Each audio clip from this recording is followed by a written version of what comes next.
Hi, and welcome to the Scottish English Podcast, where you can improve your English while learning about Scottish culture, history, and accents. In today's episode, we've got the first in a new series where we've got Voices from Scotland, where we talk with people from Scotland or those who now call Scotland their home. And today I'm delighted to be talking to another Claire, a wonderful name. And Claire is the owner of the Edinburgh Experience. So Claire comes from a long line of teachers and has first caught the bug of teaching herself when she moved to Spain 16 years ago. She's now since moved back to Scotland and is now the owner of the Edinburgh Experience, which I mentioned before, a school specialising in cultural immersive experiences and preparation for the C2 Proficiency Cambridge English exam. She's also, in her own words, an absolute history and literature geek, with a passion for educating the world on Scottish culture. So, an absolutely perfect guest for me to have on the Scottish English podcast. Hi there, Claire. How are you doing? Hey, Claire. Nice to see you and hear you. Mm-hmm. Wonderful. I wondered if you could start off by telling us which part of Scotland are you from? Do you think that you're from? Where have you lived in different parts of Scotland if you have moved around? So I am Edinburgh born and bred. Edinburgh is the capital city of Scotland. I grew up here right in the city centre as well of Edinburgh until I was 18 years old. And then I moved to Glasgow, which for those of you who know anything about Scotland, there's a lot of rivalry between those two cities. So Edinburgh and Glasgow are the biggest cities in Scotland. They're on opposite coasts. Edinburgh is East Coast and Glasgow is West Coast. And I moved to Glasgow for university. And I was there for 4 years to do my undergraduate degree. And I love Glasgow. I still love Glasgow. I actually always said if I moved back to Scotland, I would move back to Glasgow. That didn't happen. I ended up going back to Edinburgh.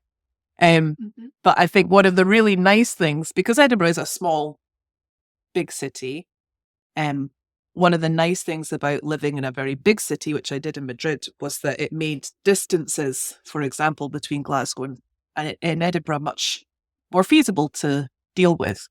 You can get to Glasgow in about 50 minutes by train from Edinburgh, which is the same quite often as I would have to travel to teach an English class when I first moved to Madrid. So I use both cities a lot more now, which is really nice. And even though I am definitely an Edinburgh girl, I think Glasgow's always going to be a big part of my heart because I do love that city. Yeah, a bit of a soft spot. Oh, huge. It's a great city. I think culturally, actually, especially in terms of theatre, music, art, a lot more happens in Glasgow and it's a much more exciting city for that than Edinburgh. Edinburgh's very famous for that because in August, we have the world's biggest international arts festival. However, outside of August, very little happens in Edinburgh, and actually a lot of our cultural spaces, especially for live music, have closed or are closing. And Glasgow, I've always thought, is a much more welcoming city in terms of, being whoever you want to be. Definitely, I think, more interesting for artists, for musicians, actors, and so on. I think Edinburgh's got the reputation of being like the poster boy for Scotland almost. Or the poster girl. It's very famous. It's got a castle in the middle, so it's beautiful. People love to come and see it, but yeah, if you're living there, the castle's just there. And I think it doesn't always transfer to the people who live in those cities. Yeah, I mean, Edinburgh is beautiful. I don't think anyone would argue that, and it's immediately beautiful. Glasgow, sometimes you have to work a little bit harder to see the beauty of it, but it definitely pays off because it's got some absolutely stunning and incredible places as well. Wonderful. So you said you lived in Glasgow for about 4 years? Did you say for uni? Yeah. Okay, great. Yeah. And then I want to talk about accents because that's a focus of this podcast. And I wondered, how do you describe your accent? How would you describe it? How would I describe it as in where's it from? So I'd say exactly. Or Uh, how has it been influenced by anything? You moving around? Things like yeah, I that? mean, it's definitely been influenced, I think, by teaching English. So Mm-hmm. I will generally speak probably more clearly in some Mm-hmm. things. I'm very proud of my Scottish accent. I think Mm-hmm. um, accents are great things, and they're a massive part of our identity. And being Scottish is a big part of my identity. Mm-hmm. When I lived in Glasgow, I'm someone that will tend to like pick up accents.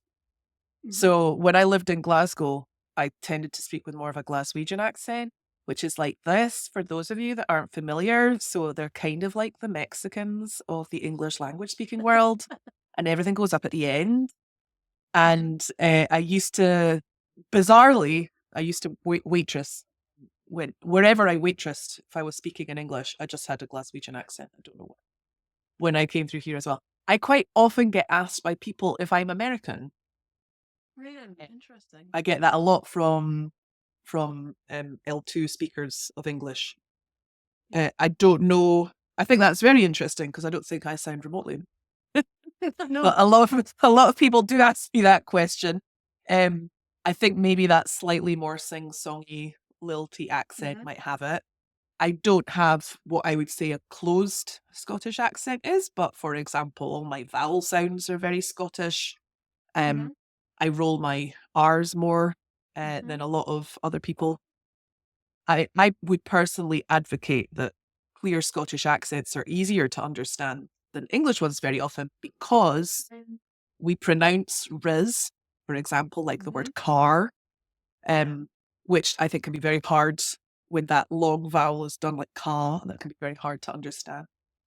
Um, I mean, I think people would probably, I think an important thing to understand about accents in the UK is that they're completely interconnected with your social class, Mm-hmm. much more than in lots of other cultures that I've experienced. Yeah. So I think a lot of people would immediately clock me as middle class because of You're the way right. that I talk. Mm-hmm. Um, the minute you open your mouth, someone's judging you socioeconomically in the UK Yeah. because of how you're speaking. And like all accents, I modify and change it depending on who I'm talking to. Mm-hmm. Which we all do that, right? So we all have that kind of shape. So, I also am also a tour guide as well as a teacher. I may have been known to, emphasize my Scottish accent slightly when I'm taking Uh-huh. American tourists round because they like that stuff. Uh-huh. And I Yeah. certainly make it clearer when I'm speaking to people who's It's don't have speak English the as a first first language. language. Yeah. Yeah. And then if I'm with certain friends, it sounds different to with other friends or with family and so on. So like Exactly. we all code our language, right? And Mhm. I think that's true of accents too. Mhm. I think yeah, it's so interesting to see those differences and then even see it in yourself when you change depending on who Mm, you're talking to. I think for it's sure. so fascinating. I think I as a teacher I pronounce my T's a lot more than I would if I'm speaking to friends from my hometown. Uh, yeah, I do definitely drop them a lot when I'm with friends from where I grew up. So yeah, interesting. Okay. I love And that about the you Scottish said accent. yeah, The yeah, glottal stop. I love it. It's one this, of my favorite yeah. things. I was just going to say fascinating. I don't say fascinating. I just love words Fascinating. like kettle instead of Uh-huh. kettle. Mm-hmm.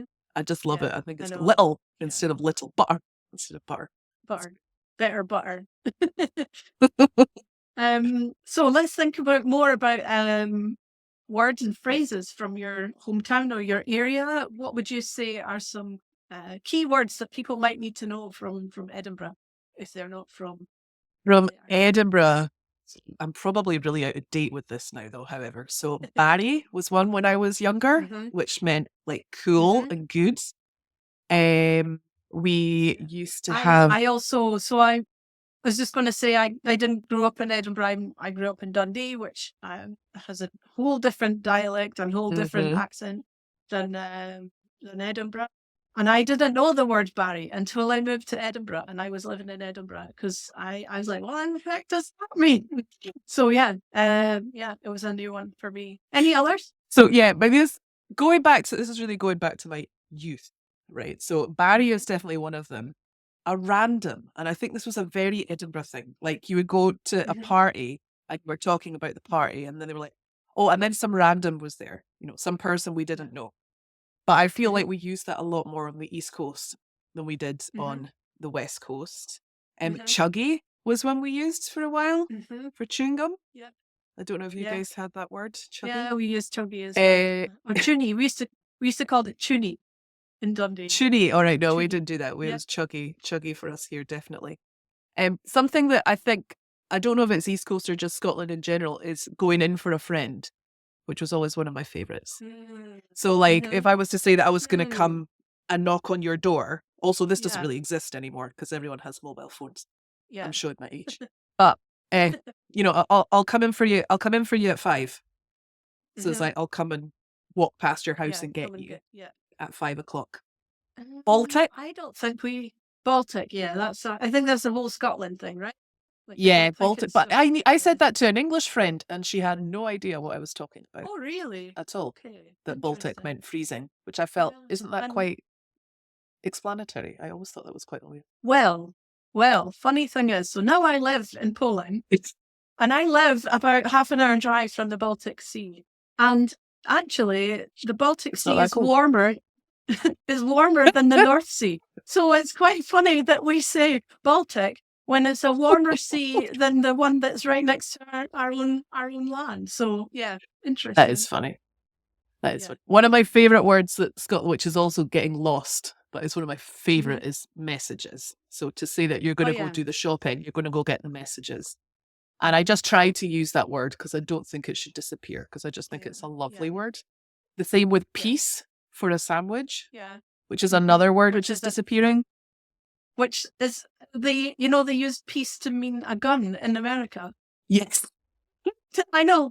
we're much more innocent in Scotland. Exactly. So a jammy piece would be a jam sandwich, and I think that's a gorgeous word, which is slowly, well, very not slowly at all. It's just disappearing. I don't think my son would know what a piece is.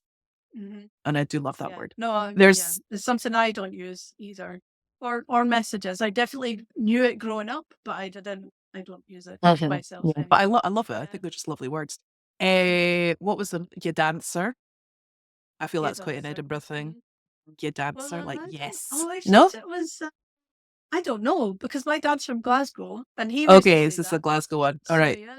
Yeah. So maybe it is. It may be it crosses the divide between Edinburgh and Glasgow, maybe. Glasgow's got some great words. But I know. So for people who don't know, in Scotland we have 3 official languages. So we have English, obviously, we have Scots Gaelic, and we have Scots. And for a very long time, there was a debate about Scots being a language. I agree with you. I'm going to come back to that point, but we also have a 4th language, which is British Sign Language as well. Oh, of course. Yes, sorry. That's very true, actually. And I have never mentioned that on my tours, and I'm going to start adding that in because that is a very good point. But in terms of spoken language, Scots for a long time was debated as to whether it was a language or whether it was a dialect.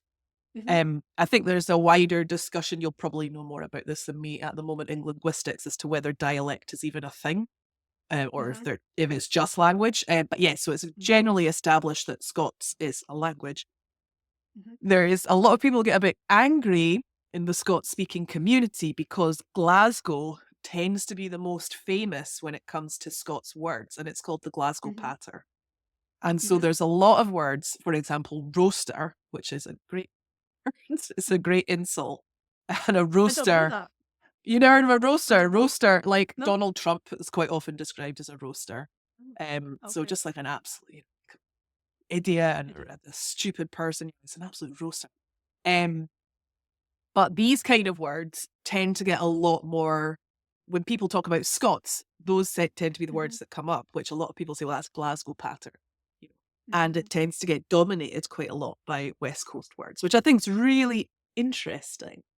how they work. But there are some really great words in Glasgow as well. We've got general words as well. Lots for getting drunk because there's a big Yes. alcohol culture in Scotland. Yes. Yes. Yeah. And then there's lots of words, in Scots, which tend to get used quite a lot in daily life in Scotland that maybe people won't realise it's Scots. I mean, we is the best example of that, to mean small. And one of my favourite expressions is cúrien.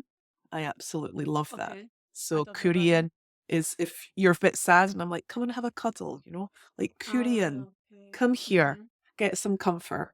I really love that word. Is that a Scots word or a Gaelic word? That's a Scots word. Yeah, cúrien is a Scots word. And I teach that to all my groups because when I want them to come closer, I teach them all cúrien. So they'll come closer to me.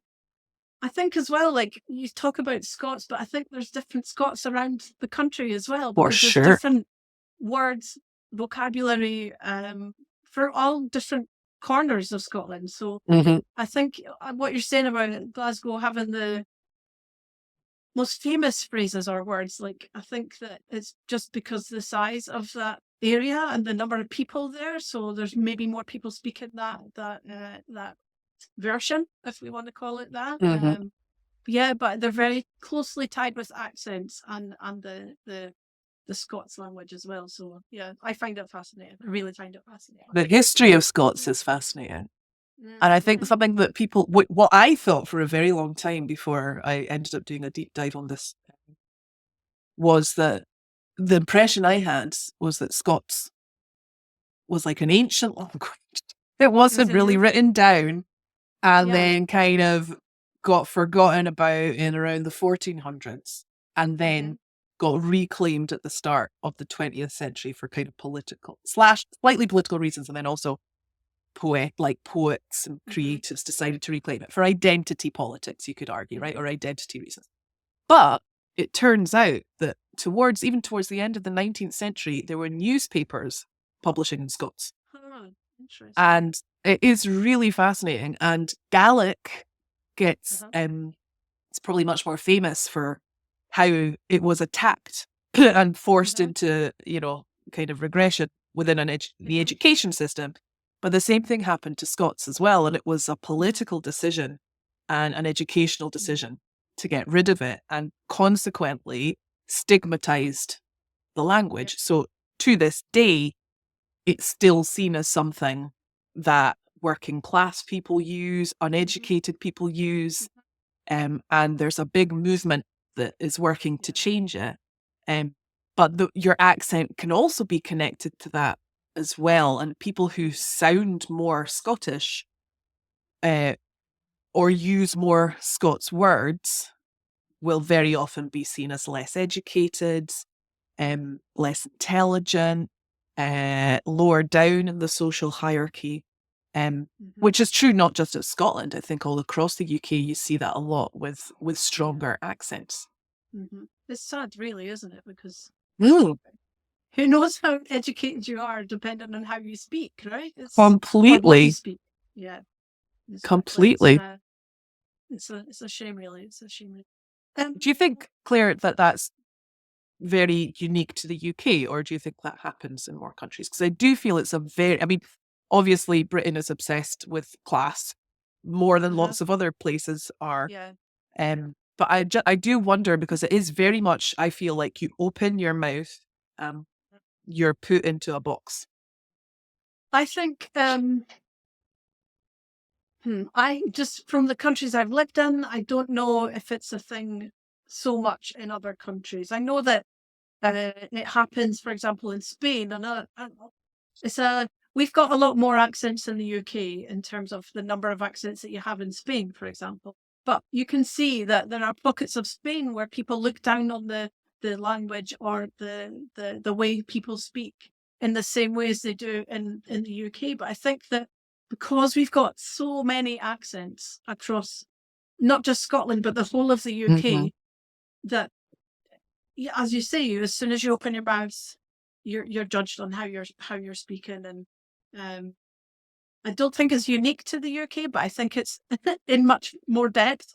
And maybe and because we've got that diversity, it makes it even stronger, almost the Mm, kind of prejudice that people might have. Yeah, it's mm, interesting and sad, but yeah, let's continue to keep the Scots language going. I don't speak a lot of it myself, but I can understand, and I think most mm. English speakers will be able to understand a lot of it anyway. It's just perhaps a different pronunciation, or of course we've got different words and everything. But yeah, it's I if you think put a there's little bit of also, effort in, I think so. I was just going to say, I think it's the intention behind it as well, isn't it? That a lot of people say the same way. Actually, I think a lot of what we're seeing here for how people are judged with their accent is the same for people who speak English as a second language. Mm-hmm. Um, you know, you're a very good communicator, but if you happen to have the bad luck of speaking to a very close-minded person who is not going to make Mm-hmm. any effort to understand you, you're going to come across that barrier. But I would say as well, it also happens to people that have different accents within the UK Yeah. too that get Yeah. hit with that. So it's, it's nothing to do with your English. It's to do with the person that you've been unlucky Exactly. enough to interact with. Yeah. Yeah. I have an anecdote to talk about that. So I was working on the project in a previous job, and I had a colleague in Wales, and she knew I was from Scotland, and she was like, okay, she hadn't met me before. We went on this call, and then she's like, oh, I worry about your accent. Am I going to be able to understand you? And then I met her, and she's like, oh, I understand you fine. I'm like, well, I understand you fine as well with your Welsh accent. So, it goes both ways. It doesn't, it's not just one accent. So yeah, absolutely. It's fun. When I did Mhm. my CELTA interview, I can't Uh-huh. remember if it was, so CELTA is the sort of first qualification you get as an English teacher as a foreign language. And I can't remember if it was at the interview or a bit later. And one of the course leaders asked me if my students had Scottish accents. And I thought that was one of the most unprofessional things I had Mm. ever heard in my life for someone who was leading a teacher training thing. And I sort of like, I didn't say too much at the time, but afterwards I was like, I should have asked him if his had English accents. You Yes, know, exactly. yeah, it's Yeah. really interesting. Mhm. So Mhm. talking about teaching then, can you talk about your teaching experience and why did you get into it? We talked about in the introduction about you coming from a family of teachers. So what made you become a teacher? Well, I always said I would never be a teacher. Always. Throughout Really? my entire life, I said, I'm never going to be a teacher. And I Oh, moved what to happened? Spain. Well, I Uh-huh. needed a job, really, is the unexciting, uninspiring answer. And the story does get better. Um, so I'm half Spanish. And when I finished Mhm. my degree, I didn't really know what I wanted to do. And I Mhm. decided I would go to Spain and I would rather, if I had to work in a bar, I'd rather do it in Madrid and kind of explore that side of my culture. And so I Mhm. moved to Spain and I couldn't get a job because even though I had a lot of experience, I had Uh-huh. worked since I was 16 in, mainly in hospitality. I had a degree. I think the way that jobs work in Spain is that you don't, people will generally not start working in a more white collar kind of world until Mhm. after their degree, and then it's like an entry level job. And so I needed money, and the only thing that I could definitely get a job doing was teaching, Mhm. and I knew absolutely Mhm. nothing about the English language. I had a degree in English literature. I'd studied English language as part of my degree, um, but it was much more about kind of like the history of English language more than Mhm. anything else, or like very deep sentence analysis and things. Mhm. But I didn't know what a continuous tense was. I Mhm. remember my interview for my first job, and she said, "What's the present simple?" And I was able to answer that question. And then she said, "What's the present continuous?" And I had no idea, and I felt very Mhm. stupid. So, Mhm. um, this obviously opens up a much wider question about whether native teachers are better than non-native Exactly. teachers. Because I can 100% tell you that the first few years I was working, I definitely was not a better teacher. But I was a very natural teacher. Mm-hmm. And it came very naturally to me, and actually I really enjoyed it. And this was also a time in Spain where the government were giving out lots of like subsidized courses, and there was a lot of questionable push academies coming yes. through. Yes, there was a lot of people that were taking that money and starting these businesses. And there was a lot of, it was very easy to get a job. Like, they were desperate for people. So I sort of started like that. And then eventually I ended up working for a much better school. Did you work for them? Cambridge House. Was it you that worked at Cambridge No, I House? worked in International House. International House, that was it. So I worked for a company called Cambridge House, and they were a really lovely company to work for. I worked for them for a long time. They did a lot of training as well, which was very nice. Then I decided to do my CELTA. I did a bit more formal training. I eventually did my TESOL, which is more advanced teacher training. So I fell into it unintentionally, but discovered I really, really loved it. Yeah. And began teaching English. It's evolved a lot over the years. Now, however, I do things very differently, and I don't even think I would call myself an English teacher now, to be perfectly honest. I mainly now teach, well, in terms of more traditional concepts of English lessons, I teach online. And I only teach a group class for the Cambridge Proficiency exam preparation. So which is a whole different ballgame. So the people that I work with at that level, I mean, their English is incredible. Yeah. I personally don't think they need a certification, but they do. So I, for whatever reason, and I help them get that. And a lot of that, I mean, a lot of the things we do, I think you would find a lot of native speakers extremely hard pressed to be able to produce the language that these people do. So I do that work now. For a long time, I did a lot with pronunciation as well. I was very interested.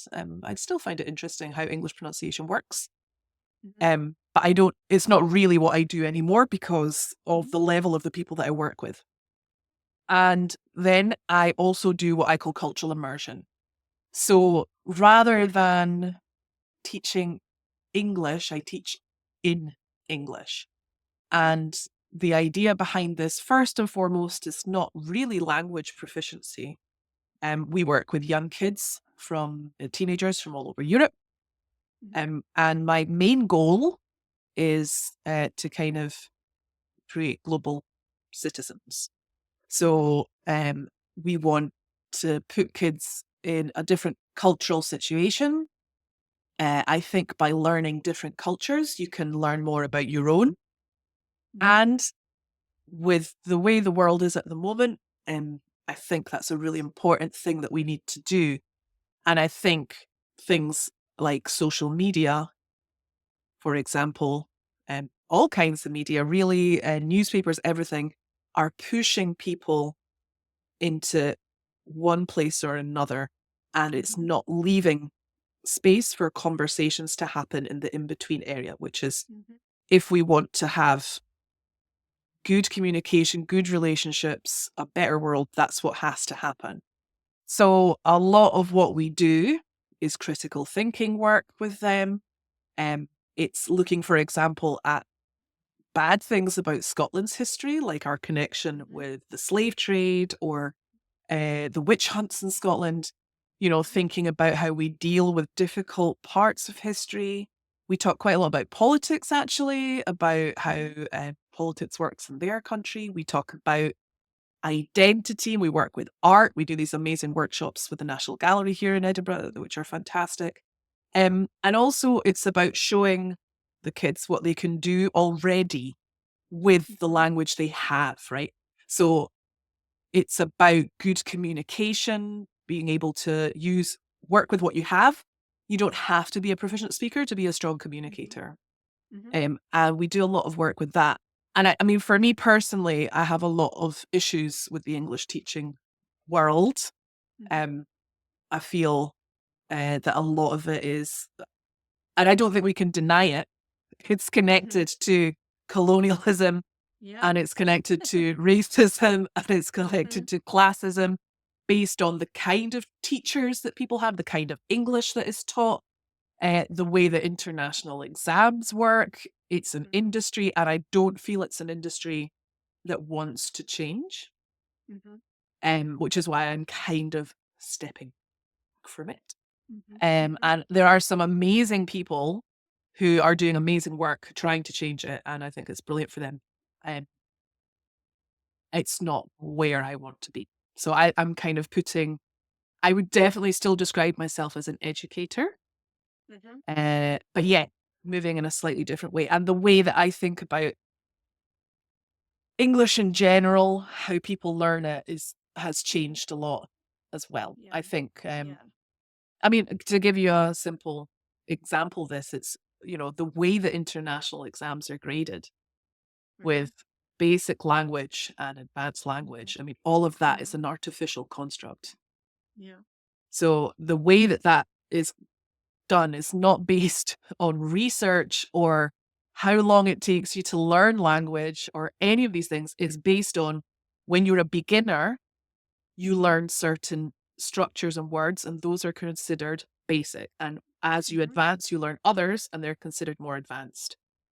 But cognitively, if you think about what your brain is doing when it's making a comparative structure, which is insane, all the things you have to remember, right? To make a comparative in English, it's insane. And compare that to something very advanced like an inversion. Why is it that my C2 level proficiency speakers do inversions like that, but sometimes still trip up on comparative structures? So, there's, I have a lot of issues with this. It gets me angry.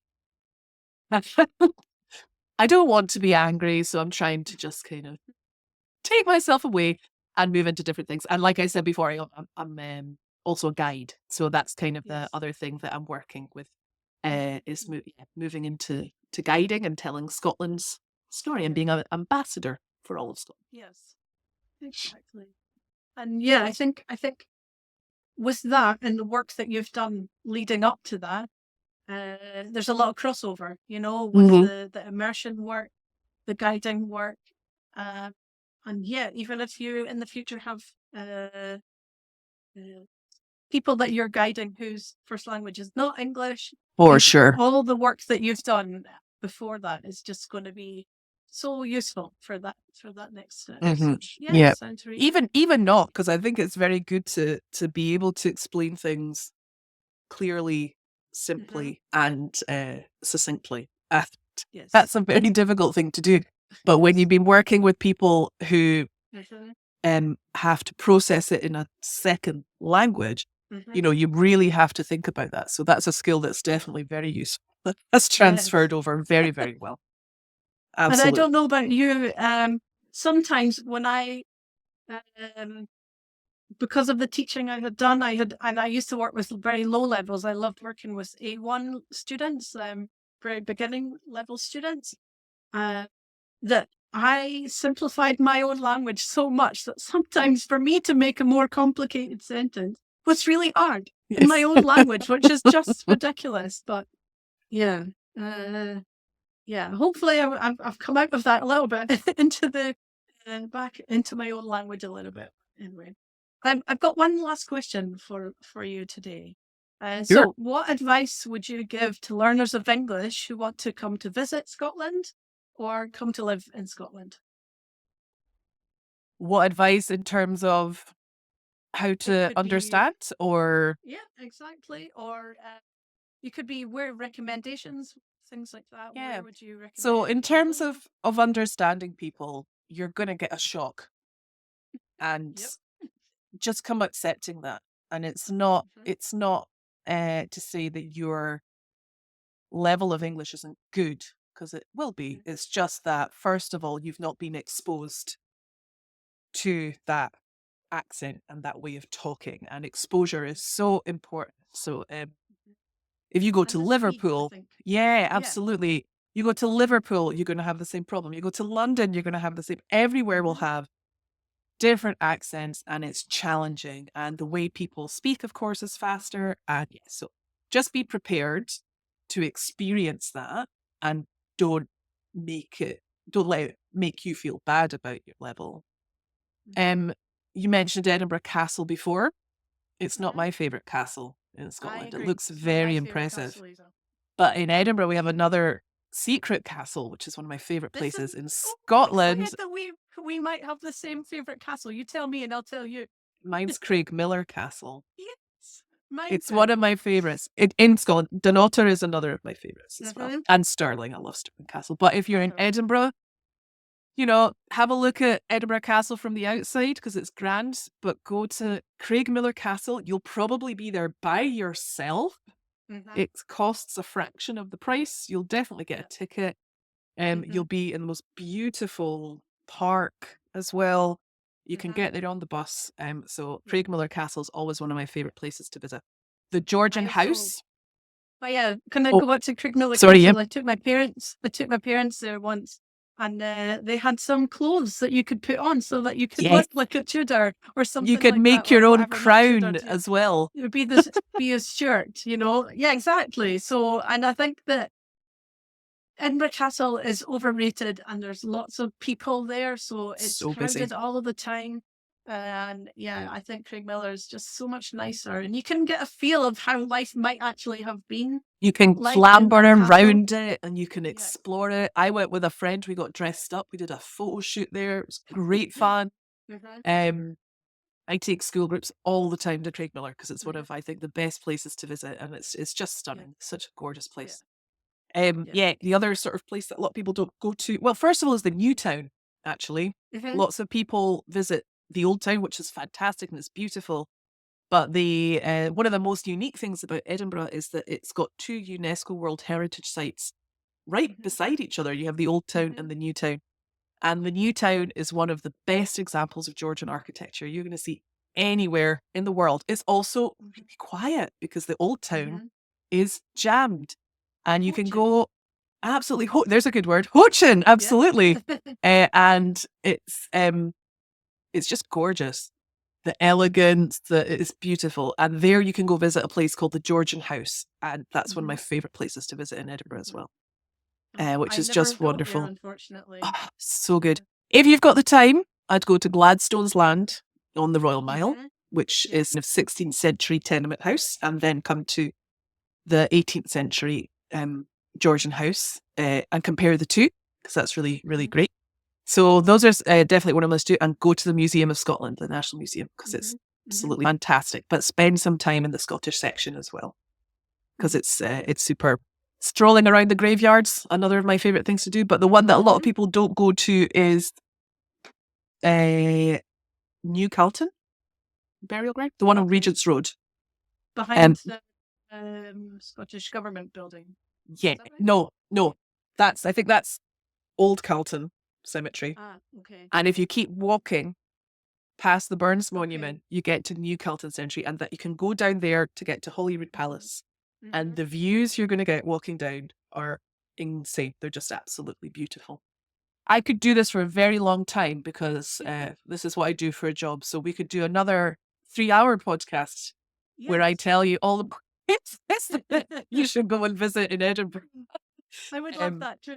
I would love that. Oh, and Old College. Go and see Old College. I do a lot of Harry Potter tours. What's the square called? Jordan. Oh, you got the Browns building, McEwen Hall. No. So it's just beside the Mound, and it's the very big Gothic kind of tower. Okay, yes. And that's part of the university as well. But it's stunning. And in my head canon, that is Hogwarts. Everyone says that it's George Heriot's. It's not, by the way. She's on the record as having said that none of that is true. But yeah, if you want the kind of real Hogwarts vibes, then go and check out the Old College. That would be my top tip. Amazing. Okay. Well, thank you very much for talking to me today. It's been fascinating, and as I said, it's been great. I've loved it. Yeah. So I'll just say thanks for being on the episode today, and for people who are listening or watching, if you've enjoyed the episode, do subscribe and share. And also comment, what was your favourite part of our discussion? Ask us questions. Claire will hopefully be happy to answer questions as well. Also, I will put into the description. I'll put a link to this transcript of today's episode as well, so you can download that. And I will highlight some of the more advanced grammar and vocabulary for you as well. And so all of those Scottish words as well. Exactly. I'm going to have to get my Scots dictionary out. So, yeah. Okay. Thanks very much. And I'll see you later, pals. Bye.